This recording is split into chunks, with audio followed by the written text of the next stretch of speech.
BBC Coventry and Warwickshire's Vicky Richards is in Meriden this morning, and she's with David McGrath, who's the Vice Chair of Meriden Raid, who are leading the protests. Morning, Vicky.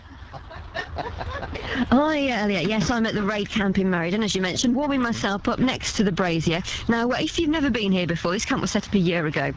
It's almost a community centre now. We've got a notice board on the wall. We've got a kettle on top of the brazier being warmed up. We've even got a bird table behind me, and some birds keep on hopping up to try and get some food. And every time I turn around, they keep running away, or flying away, rather. And as you mentioned, I'm with David McGrath, who's the Vice Chairman of Meriden Raid. Now, David, you set this camp up a year ago.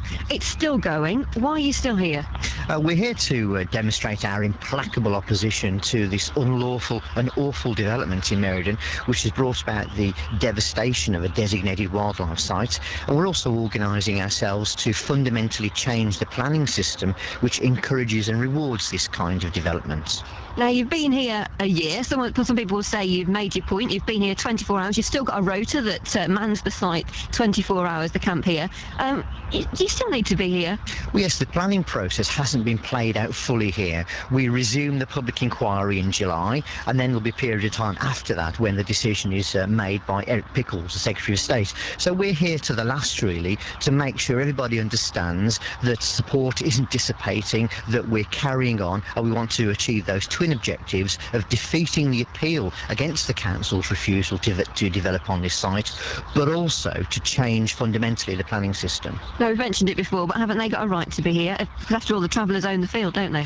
They own the field, but no one's got the right simply to send in bulldozers to level a designated wildlife site and commence a residential development for 43 people without prior planning permission, without prior consultation with local people, and without any recognition of the value of the ecology and potential archaeology on this site. So no one's got that right, we would argue. Now, you are manning this 24 hours a day, I mentioned. We've got 2 people here now. We've just got another 2 people coming to switch over at 8 o'clock.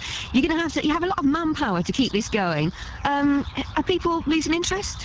No, we had an event yesterday. We had 200 people here. There's between 3 and 15 people on site at any time. And indeed, strength is growing. We've linked up with 40 other villages nationally to lobby the government for change and make our point that we need to stand up for the green belt in England. And what next then for you?